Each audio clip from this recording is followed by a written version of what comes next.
વિષય અર્થશાસ્ત્ર, chapter number 9 રાષ્ટ્રીય આવક.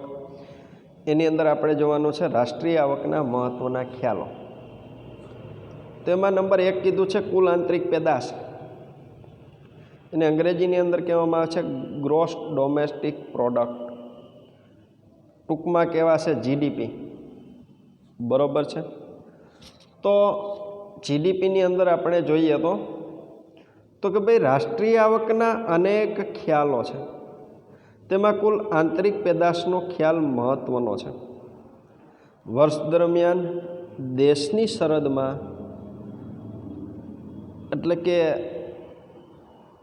દેશની હદમાં અને વિદેશના નાગરિકો દ્વારા જે અંતિમ સ્વરૂપની ચીજવસ્તુઓ અને સેવાઓનું ઉત્પાદન થાય તેના બજાર મૂલ્યને કુલ આંતરિક પેદાશ અથવા કુલ ઘરેલું ઉત્પાદન કહેવામાં આવે છે. તો અહીંયા કુલ આંતરિક પેદાશ કોને કહેવાય, કુલ ઘરેલું ઉત્પાદન કોને કહેવાય? તો એના માટે આપણે કીધું છે વર્ષ દરમિયાન દેશની હદમાં દેશના અને વિદેશના નાગરિકો દ્વારા, બરોબર છે, તો કે ભાઈ દેશની અંદર દેશની સરહદમાં દેશના નાગરિકો દ્વારા કે વિદેશના નાગરિકો દ્વારા જે અંતિમ સ્વરૂપની ચીજવસ્તુઓ અને સેવાઓનું ઉત્પાદન થાય છે, બસ તેના બજાર મૂલ્યને કયા નામે ઓળખવામાં આવે છે? તો કે ભાઈ કુલ આંતરિક પેદાશ અથવા તો કુલ ઘરેલું ઉત્પાદન તરીકે ઓળખવામાં આવે છે. ક્લિયર? તો કે ભાઈ કુલ આંતરિક પેદાશ છે એની અંદર મહત્ત્વની બાબતો કઈ છે? તો કે ભાઈ એમાં પહેલો નંબર આપ્યો છે કુલ આંતરિક પેદાશમાં દેશ અને વિદેશના નાગરિકો દ્વારા અથવા કુદરત દ્વારા, કાઉન્સની અંદર ક્રૂડ ઓઇલ, આપણા દેશની હદમાં થયેલ અંતિમ સ્વરૂપની વસ્તુઓ અને સેવાઓનું ઉત્પાદન ગણવામાં આવે છે. બરોબર છે. તો કુલ આંતરિક પેદાશ કીધી છે કોને? તો કે ભાઈ આપણા દેશની હદમાં દેશના નાગરિક દ્વારા કે વિદેશના નાગરિક દ્વારા જે અંતિમ સ્વરૂપની ચીજ વસ્તુઓ અને સેવાનું ઉત્પાદન થયું છે તેને જ બસ કયા નામે ઓળખવામાં આવે છે? તો કે ભાઈ આંતરિક પેદાશ કહેવાશે. અહીંયા આપણે જોઈએ તો વાત શેની કરેલી છે? તો કે ભાઈ ક્રૂડ ઓઇલની કરેલી છે. બરાબર? તો કે ભાઈ કુદરત દ્વારા આપણા દેશની હદમાં થયેલ અંતિમ સ્વરૂપની વસ્તુઓ અને સેવાઓનું ઉત્પાદન ગણવામાં આવે છે. તો કે ભાઈ આંતરિક પેદાશ ગણાય. અંતિમ સ્વરૂપની વસ્તુ એટલે શું? તો કે ભાઈ પેટ્રોલ બનાવેલ છે, ડીઝલ બનાવેલ છે. તો કે ભાઈ પેટ્રોલ કે ડીઝલ છે તેનો ઉપયોગ થાય એટલે એ વસ્તુનો શું આવે છે? તો કે ભાઈ અંત આવે એટલે એને અંતિમ સ્વરૂપની વસ્તુ કહેવાય. બરાબર છે. ઉત્પાદન પ્રક્રિયા એની પૂરી થઈ અને એનો તે ઉપયોગ કરવામાં આવે, પણ એનું ઉત્પાદન છે એ ક્યાં થયેલું હોવું જોઈએ? તો કે ભાઈ એનું ઉત્પાદન છે એ આપણા દેશની અંદર થયેલું હોવું જરૂરી છે. ક્લિયર? પછી આપણે જોઈએ તો કે ભાઈ બીજો નંબર આપને કીધો છે તો કે ભાઈ કુલ આંતરિક પેદાશનો ખ્યાલ દેશની હદ સાથે સંકળાયેલો છે. આમાં દેશના નાગરિકોએ વિદેશમાં કરેલું ઉત્પાદન અથવા દેશના નાગરિકોએ વિદેશમાંથી મેળવેલી આવકને ગણતરીમાં લેવામાં આવતી નથી. બરોબર છે. કારણ કે આપણા દેશની અંદર જે વ્યક્તિઓ છે એણે આપણા દેશમાંથી જ જે વસ્તુનું ઉત્પાદન થયેલું છે કે વિદેશના નાગરિક દ્વારા દેશની અંદર જે વસ્તુનું ઉત્પાદન થયેલું છે એ બાબતની જ અહીંયા ગણતરી ધ્યાનમાં લેવામાં આવે છે. કઈ બાબતની ગણતરી છે એ અહીંયા ધ્યાનમાં લેવામાં આવતી નથી? તો કે ભાઈ દેશનો નાગરિક છે એ વિદેશમાં જે વસ્તુઓનું ઉત્પાદન કરે છે, બરોબર છે, અથવા તો દેશના નાગરિકે વિદેશમાંથી કેટલીક આવકો છે તેની ગણતરી કરેલી છે, એને અહીંયા ધ્યાનમાં લેવામાં આવતી નથી. ત્રીજો નંબર કીધો છે દેશોની આર્થિક સરખામણી કરવા, અર્થતંત્રની પ્રગતિ દર્શાવવા, જીડીપીના આંકડાઓનો વ્યવહારમાં ઉપયોગ કરવામાં આવે છે. તો કે ભાઈ બે દેશોની સરખામણી કરવી હોય એટલે કે આપણા દેશનું અર્થતંત્ર છે, આપણા દેશનું બીજા દેશ સાથે કોઈ પણ બાબતની કંઈ સરખામણી કરવી હોય અથવા તો અર્થતંત્રની પ્રગતિ દર્શાવી છે, તો એના માટે જીડીપી છે તેના આંકડાઓનો વ્યવહાર કરવામાં આવે છે. બરોબર છે. બીજો નંબર કીધો છે શુદ્ધ આંતરિક પેદાશ એટલે કે નેટ ડોમેસ્ટિક પ્રોડક્ટ એનડીપી. એમાં તો કે ભાઈ ઉત્પાદનની પ્રક્રિયા દરમિયાન વપરાશને કારણે યંત્રો, મકાનો, ઓજારો જેવા મૂડી સાધનોનો ઘસારો છે ને લાગતો હોય છે. બરોબર છે. અમુક સમય પછી આ સાધનો ઉત્પાદન માટે બિનઉપયોગી બની જતા હોય છે, ત્યારે આવા સાધનો બદલવાની જરૂર પડે છે. કેટલીક વાર ટેકનોલોજી બદલાતા મૂડી સાધનો બદલવામાં આવે છે. આમ ઉત્પાદન પ્રક્રિયા દરમિયાન સાધનોને લાગતા ઘસારાને કુલ આંતરિક પેદાશમાંથી બાદ કરવાથી આપણને શુદ્ધ આંતરિક પેદાશ પ્રાપ્ત થાય છે, જેને ટૂંકમાં એનડીપી તરીકે ઓળખવામાં આવે છે. બરોબર છે. અહીંયા આપને શું કીધેલું છે તો કે ભાઈ મિલકતોની વાત કરેલી છે. બરોબર. તો કે ભાઈ ધંધાકીય એકમ છે એ જે કંઈ વસ્તુનું ઉત્પાદન કરે છે, જે કંઈ વસ્તુ છે તેનો વપરાશ કરે છે, જે વપરાશના કારણે શું થાય છે તો કે ભાઈ એની ઉપર કેટલીક વાર ઘસારો લાગે છે, અને ઘસારાના પરિણામે શું થાય છે તો કે ભાઈ અમુક સમય પછી એ વસ્તુ છે એ બિનઉપયોગી થઈ જાય છે, અને તેવા સંજોગોની અંદર આવા બધા સાધનો છે તેને બદલાવા પડે છે. બરોબર છે. તો જેના પરિણામે તો કે ભાઈ ઉત્પાદન પ્રક્રિયા દરમિયાન આવા જે સાધનો છે એને જે ઘસારો લાગે છે એને કુલ આંતરિક પેદાશમાંથી શું કરવામાં આવે છે તો કે ભાઈ બાદ કરવામાં આવે છે. તો એને જ ક્યાં નામે ઓળખવામાં આવે છે તો કે ભાઈ શુદ્ધ આંતરિક પેદાશ તરીકે ઓળખવામાં આવે છે. એટલે કે ભાઈ અહીંયા આપને ખ્યાલ છે જીડીપી જે આપેલું છે એમાંથી શું બાદ કરવાનું તો કે ભાઈ જીડીપીમાંથી ઘસારો બાદ કરવાનો, એટલે શું મળશે તો કે ભાઈ શુદ્ધ આંતરિક પેદાશ મળે છે. બરોબર. આગળ આપણે કીધું છે તો કે ભાઈ વર્ષ દરમિયાન દેશની હદમાં દેશના અને વિદેશના સાધનો દ્વારા જે અંતિમ સ્વરૂપની ચીજ વસ્તુઓ અને સેવાઓનું ઉત્પાદન થાય છે તેના બજાર મૂલ્યમાંથી મૂડી સાધનોને લગતા ઘસારા ખર્ચને બાદ કરતાં જે શેષ વધે છે તેને શુદ્ધ આંતરિક પેદાશ કહે છે. બરોબર છે. તો કે ભાઈ વર્ષ દરમિયાન દેશની સરહદમાં દેશના અને વિદેશના સાધનો દ્વારા જે અંતિમ સ્વરૂપની ચીજ વસ્તુઓ છે અને સેવાઓ છે તેનું ઉત્પાદન થાય છે તેના બજાર મૂલ્યમાંથી મૂડી સાધનોને લગતા ઘસારા ખર્ચને બાદ કરતાં જે શેષ વધે છે બસ તેને જ ક્યાં નામે ઓળખવામાં આવે છે તો કે ભાઈ તેને જ શુદ્ધ આંતરિક પેદાશ તરીકે ઓળખવામાં આવે છે. ટૂંકમાં શું કહેવાય તો કે ભાઈ જીડીપી માઇનસ ઘસારો એટલે કે ગ્રોસ ડોમેસ્ટિક પ્રોડક્ટ માઇનસ ઘસારો એટલે કે ભાઈ નેટ ડોમેસ્ટિક પ્રોડક્ટ, એ રીતે સૂત્ર સ્વરૂપે રજૂ કરી શકાય છે. બરોબર છે. એના પછી આગળ કીધું છે કુલ રાષ્ટ્રીય પેદાશ, એમાં જીએનપી. તો કે ભાઈ દેશના નાગરિકો અને વિદેશના નાગરિકો દેશની હદમાં જે ઉત્પાદન કરે છે તે કાચી આંતરિક પેદાશ છે. દેશના નાગરિકો અને વિદેશના નાગરિકો દેશની હદમાં જ જે ઉત્પાદન કરે તેને શું કીધું છે તો કે ભાઈ તે કાચી આંતરિક પેદાશ ગણાય છે. જ્યારે દેશના નાગરિકો વર્ષ દરમિયાન જે ઉત્પાદન કરે છે તેના મૂલ્યનો સરવાળો એ કાચી રાષ્ટ્રીય પેદાશ છે, અને દેશના નાગરિકોએ દેશના હદમાં ઉત્પાદન કર્યું છે કે સરહદની બહાર વિદેશની ધરતી ઉપર ઉત્પાદન કર્યું તે બાબત અહીં મહત્ત્વની નથી, પરંતુ આપણા દેશના નાગરિકો દ્વારા થયેલું ઉત્પાદન હોવું જોઈએ. એટલે કે વર્ષ દરમિયાન દેશના નાગરિકોએ ઉત્પન્ન કરેલ વસ્તુઓ અને સેવાઓના નાણાકીય મૂલ્યને તે દેશની કુલ રાષ્ટ્રીય પેદાશ તરીકે ઓળખવામાં આવે છે. તો કે ભાઈ રાષ્ટ્રીય પેદાશ કહેવાય કોને તો કે ભાઈ વર્ષ દરમિયાન દેશના નાગરિકોએ ઉત્પન્ન કરેલી વસ્તુઓ અને સેવાઓના નાણાકીય મૂલ્યને તે દેશની કુલ રાષ્ટ્રીય પેદાશ કહે છે. બરોબર છે. ક્યાં નામે ઓળખવામાં આવે છે? તો કે ભાઈ તે દેશની કુલ રાષ્ટ્રીય પેદાશ તરીકે એને ઓળખવામાં આવે છે. તો કે ભાઈ દેશના નાગરિકે દેશની અંદર કોઈ વસ્તુ છે એનું ઉત્પાદન કરેલું હોય, કોઈ સેવા છે તેનું ઉત્પાદન કરેલું હોય, કે વિદેશની અંદર કોઈ વસ્તુ કે સેવાનું ઉત્પાદન કરેલું હોય, બસ એનું જે નાણાકીય મૂલ્ય છે એને જ ક્યાં નામે ઓળખવામાં આવે છે? તો કે ભાઈ કુલ રાષ્ટ્રીય પેદાશ તરીકે ઓળખવામાં આવે છે. સમજાઈ ગયું?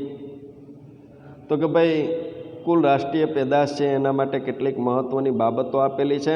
એની અંદર આપણે જોઈએ તો GNPમાં ચાલુ વર્ષના ઉત્પાદનનું મૂલ્ય ગણાય છે. એટલે કે અગાઉના વર્ષનું ઉત્પાદનનું મૂલ્ય ગણાતું. તો કે ભાઈ કઈ રીતે નહીં ગણાય? તો કે ભાઈ ગ્રોસ નેશનલ પ્રોડક્ટમાં ચાલુ વર્ષના ઉત્પાદનનું મૂલ્ય ગણાય. અગાઉનું વર્ષ હોય એના ઉત્પાદનનું મૂલ્ય અહીંયા ગણી શકાતું નથી. બીજો નંબર તો કે ભાઈ કુલ આંતરિક પેદાશ, તો કે ભાઈ GDP, ગ્રોસ ડોમેસ્ટિક પ્રોડક્ટ. વિદેશમાં રહેતા આપણા નાગરિકોની આવક ઉમેરવામાં આવે અને આપણા દેશમાં રહીને કમાતા વિદેશી નાગરિકોની આવક બાદ કરવામાં આવે ત્યારે GNP મળે છે. તો કે ભાઈ GNP ક્યારે મળશે? તો કે ભાઈ આપણા દેશનો નાગરિક છે એ વિદેશની અંદર રહેતો હોય, બરાબર છે, તો એને અહીંયા આવકની અંદર સરવાળો કરવામાં આવે છે. અને વિદેશનો જે વ્યક્તિ છે એ આપણા દેશની અંદર રહી અને ઉત્પાદન કરતો હોય તો એને શું કરવામાં આવે છે? તો કે ભાઈ બાદ કરવામાં આવે છે. તો કે ભાઈ એને જ ક્યાં નામે ઓળખવામાં આવે છે? તો કે ભાઈ એને જ GNP કહેવામાં આવે છે. અહીંયા GNP બરાબર GDP પ્લસ વિદેશમાંથી મળેલી ચોખ્ખી આવક. કાઉન્સમાં કીધું વિદેશમાંથી થતી કુલ આવક માઇનસ વિદેશને થતી કુલ ચૂકવણી, તો કે એ જ એટલે GNP. સામાન્ય વ્યવહારોમાં મોટા ભાગે GNPના આંકડાઓનો જ ઉપયોગ થતો જોવા મળે છે. અને પછીનો નંબર કીધો છે શુદ્ધ રાષ્ટ્રીય પેદાશ, એટલે કે NNP, એટલે કે નેટ નેશનલ પ્રોડક્ટ.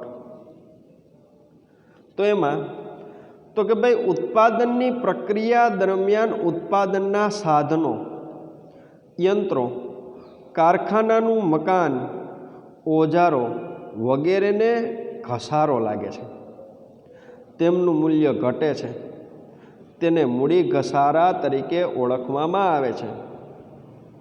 શુદ્ધ રાષ્ટ્રીય પેદાશ જાણવા કુલ રાષ્ટ્રીય પેદાશમાંથી આ ઘસારાની રકમ બાદ કરવામાં આવે છે અને ત્યાર પછી જે શેષ વધે તે શુદ્ધ રાષ્ટ્રીય પેદાશ કહેવામાં આવે છે. વર્ષ દરમિયાન દેશના નાગરિકોએ ઉત્પન્ન કરેલી વસ્તુઓ અને સેવાઓના નાણાકીય મૂલ્યમાંથી ઘસારો બાદ કરતાં જે શેષ વધે તે શુદ્ધ રાષ્ટ્રીય પેદાશ તરીકે ઓળખવામાં આવે છે. તો કે ભાઈ નેટ નેશનલ પ્રોડક્ટ. ટૂંકમાં આપણે શું કીધું છે? તો કે ભાઈ વર્ષ દરમિયાન દેશના નાગરિકોએ ઉત્પન્ન કરેલી ચીજવસ્તુઓ અને સેવાઓના નાણાકીય મૂલ્યમાંથી ઘસારો બાદ કરી અને જે રકમ વધે છે એને જ ક્યાં નામે ઓળખવામાં આવે છે? તો કે ભાઈ શુદ્ધ રાષ્ટ્રીય પેદાશ તરીકે ઓળખવામાં આવે છે. તો કે ભાઈ એના માટે મહત્ત્વની બાબત શું છે? તો કે ભાઈ GNPમાંથી ઘસારો બાદ થયા પછીનું ચાલુ વર્ષ છે, બરાબર છે, એ વર્ષનું ઉત્પાદનનું મૂલ્ય જે NNP તરીકે ઓળખાય છે. સમજાય છે? એના પછી તો કે ભાઈ GNP માઇનસ ઘસારો બરાબર શું કીધું છે? તો કે ભાઈ NNP કીધું છે. આગળ તો કે ભાઈ માથાદીઠ આવક. એમાં તો કે ભાઈ જેમ રાષ્ટ્રીય આવક આર્થિક વૃદ્ધિનો એક માપદંડ છે તેમ માથાદીઠ આવક છે એ પણ આર્થિક વિકાસનો માપદંડ છે.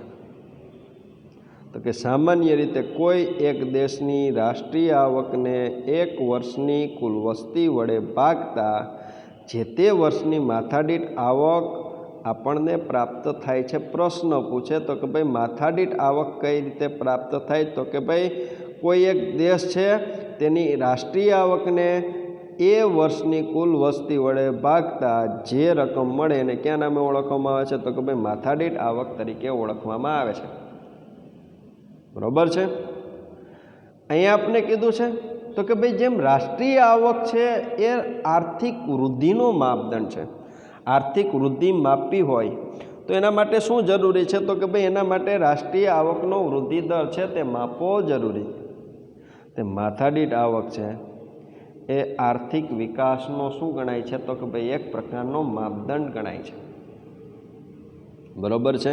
તો કે ભાઈ આપણે દેશની અંદર કેટલો આર્થિક વિકાસ થયો છે તે જાણવું હોય તો આપણે માથાદીઠ આવક છે તેનો અભ્યાસ કરવો પડે છે. અહીંયા વ્યક્તિદીઠ સરેરાશ આવક એ માથાદીઠ આવક છે અને માથાદીઠ આવકને સૂત્રમાં નીચે મુજબ રજૂ કરી શકાય છે. તો કે ભાઈ માથાદીઠ આવક બરાબર કુલ રાષ્ટ્રીય આવક છેદમાં કુલ વસ્તી. માથાદીઠ આવક બરાબર શું થશે? તો કે ભાઈ કુલ રાષ્ટ્રીય આવક થશે અને છેદમાં શું થાય? તો કે ભાઈ કુલ વસ્તી થાય. બરાબર. આગળ તો કે ભાઈ કોઈ એક દેશની કોઈ એક વર્ષની રાષ્ટ્રીય આવક ધારો કે ભાઈ રૂપિયા 60,000 કરોડ હોય અને તે વર્ષની તે દેશની વસ્તી 2 કરોડ હોય તો તે દેશની માથાદીઠ આવક તો કે ભાઈ માથાદીઠ આવક બરાબર અહીંયા તે વર્ષની દેશની રાષ્ટ્રીય આવક અને છેદમાં તો કે ભાઈ વસ્તી. તો કે ભાઈ 2 કરોડ છે ઉપર 60 કરોડ છે તો કે ભાઈ રકમ કેટલી થશે? તો કે ભાઈ રૂપિયા 30,000. તો કે ભાઈ એ જે 30,000 છે એ શું ગણાશે? તો કે ભાઈ માથાદીઠ આવક ગણાશે. બરોબર છે. આ સૂત્ર છે એ આપણા માટે ઉપયોગી થશે કારણ કે ધોરણ 12ની અંદર માથાદીઠ આવક માપવા માટેનું સૂત્ર છે તેનો અભ્યાસ કરવામાં આવે છે. સમજાઈ ગયું? એના પછી એટલે કે વર્ષ દરમિયાન દેશના નાગરિકો સરેરાશ 30,000 રૂપિયા આવક મેળવે છે તેમ કહેવાય. અને માથાદીઠ આવકને ચાલુ વર્ષના ભાવે રાષ્ટ્રીય આવકના માપથી ગણવામાં આવી હોય તો તેને ચાલુ ભાવે માથાદીઠ આવક કહેવાય. બરોબર છે. તો કે ભાઈ અહીંયા માથાદીઠ આવકને ચાલુ વર્ષના ભાવે રાષ્ટ્રીય આવકના માપથી ગણવામાં આવી હોય તો એને ક્યાં નામે ઓળખવામાં આવે છે? તો કે ભાઈ ચાલુ ભાવે માથાદીઠ આવક કહેવાય. અને જો પાયાના વર્ષના ભાવે એટલે કે સ્થિર ભાવે રાષ્ટ્રીય આવકની ગણતરી કરવામાં આવી હોય તો તે સ્થિર ભાવે માથાદીઠ આવક તરીકે ઓળખવામાં આવે છે. માથાદીઠ આવક જેમ વધારે તેમ નાગરિકોને પ્રાપ્ત થતી વસ્તુઓ અને સેવાઓનું પ્રમાણ વધારે છે તેમ કહેવાય. અને બીજા શબ્દોમાં નાગરિકોનું જીવન ધોરણ ઊંચું છે તેમ કહેવાય. બરોબર છે. તો કે ભાઈ માથાદીઠ આવકનું પ્રમાણ જેમ વધુ હોય માથાદીઠ આવક છે જેમ વધુ હોય તો દેશની અંદર રહેલ જે નાગરિકો છે એને પ્રાપ્ત થતી વસ્તુઓ છે એને પ્રાપ્ત થતી સેવાઓ છે એનું પ્રમાણ પણ વધુ છે તેમ કહી શકાય. બીજા શબ્દોમાં કહીએ તો નાગરિકોનું જીવન ધોરણ ઊંચું છે તેમ કહી શકાય. બરાબર. આગળ તો કે ભાઈ મહત્ત્વની કેટલીક બાબતો આપેલી છે એમાં જોઈએ તો એના પછી તો કે ભાઈ રાષ્ટ્રીય માથાદીઠ આવક અંગે મહત્ત્વની બાબતો તો કે ભાઈ પહેલો નંબર કીધો છે રાષ્ટ્રીય આવકના વૃદ્ધિ દર કરતાં વસ્તી વૃદ્ધિનો દર ઊંચો હોય તો માથાદીઠ આવક ઘટે છે. એ દાખલા તરીકે આપણે જોઈએ તો કે ભાઈ રાષ્ટ્રીય આવકના વૃદ્ધિ દર કરતાં માથાદીઠ આવકનો વૃદ્ધિ દર ઊંચો હોય તો માથાદીઠ આવક કેવી થાય? તો કે ઘટે. કઈ રીતના? તો કે દાખલા તરીકે દેશની વસ્તી છે એ 100 છે અને દેશની આવક છે એ પણ કેટલી છે? તો કે ભાઈ 100. અહીં આપણે કઈ રીતના કરતા હોઈએ તો કે ભાઈ ઉપર આવક અને છેદમાં વસ્તી બરાબર માથાદીઠ આવક 1 રૂપિયો થશે. પરંતુ અહીંયા શું થાય? તો કે ભાઈ દેશની આવક છે, આવકની અંદર કેટલો વધારો થાય? તો કે ભાઈ 200 રૂપિયા દેશની આવક થાય, પરંતુ વસ્તીની અંદર કેટલો વધારો થાય ભાઈ? તો કે ભાઈ 400. સમજાઈ ગયું? તો જેના પરિણામે શું થશે? તો કે ભાઈ અહીંયા જે 1 રૂપિયો મળતો હતો એના બદલે હવે કેટલા મળશે? તો કે ભાઈ 0.5 રૂપિયા. સમજાઈ ગયું? તો કે અહીંયા શું થયું?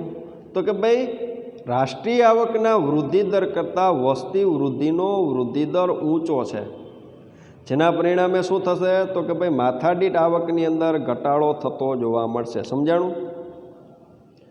પછી જોઈએ તો કે ભાઈ માથાદીઠ આવક એ સરેરાશ માપ છે. કઈ રીતના? તો કે ભાઈ દેશની વસ્તી છે એ 100 છે અને આવક પણ 100 થઈ, તો વ્યક્તિને કેટલી આવક મળે છે? તો કે ભાઈ 1 રૂપિયો. તો એ શું છે? તો કે ભાઈ એને સરેરાશ માપ કહેવાશે. સમજાઈ ગયું? પછીનો નંબર 3 તો કે ભાઈ દેશમાં આવકની વહેંચણી બદલાવા છતાં માથાદીઠ આવકમાં કોઈ ફેર પડતો નથી. તો કે ભાઈ દેશની આવકની વહેંચણી બદલાવા છતાં માથાદીઠ આવક છે એની અંદર કોઈ પણ પ્રકારનો ફેર પડતો નથી.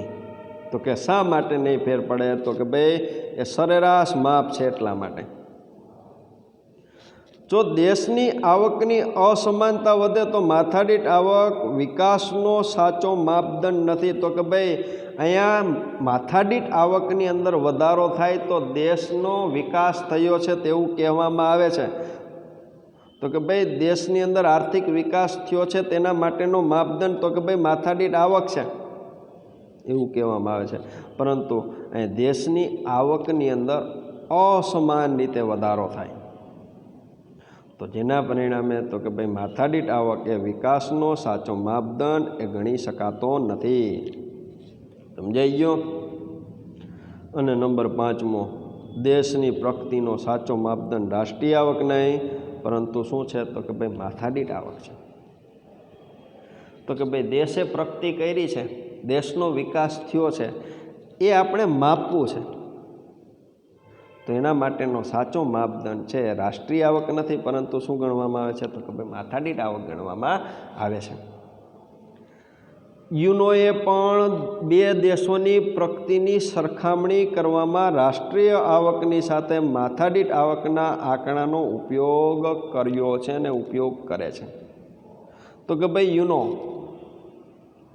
એ 2 દેશની પ્રગતિ માપે, 2 દેશની પ્રગતિની સરખામણી કરે.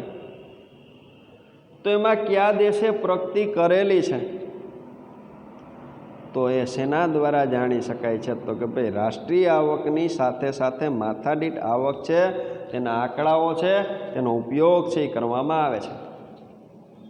અને 7મો નંબર માથાદીઠ આવકથી 2 દેશોની તુલના કરી શકાય છે.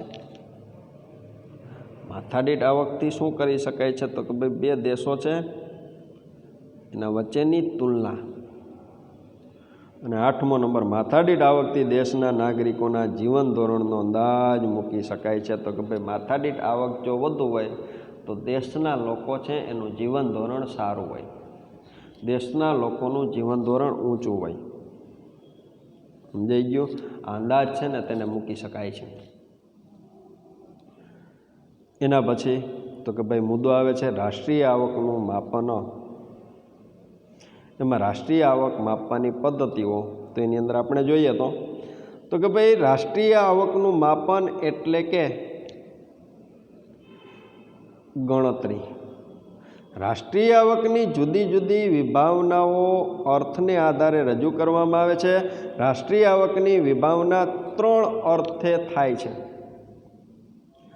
અને 3 વિભાવનાને આધારે રાષ્ટ્રીય આવકને ગણવાની 3 પદ્ધતિઓ પ્રચલિત છે. કઈ કઈ પદ્ધતિઓ? તો કે ભાઈ ઉત્પાદનની પદ્ધતિ, આવકની પદ્ધતિ અને ખર્ચની પદ્ધતિ છે. શું? તો કે ભાઈ રાષ્ટ્રીય આવક માપવાની પદ્ધતિઓ કેટલી છે અને કઈ કઈ? તો કે ભાઈ 3 પદ્ધતિઓ છે.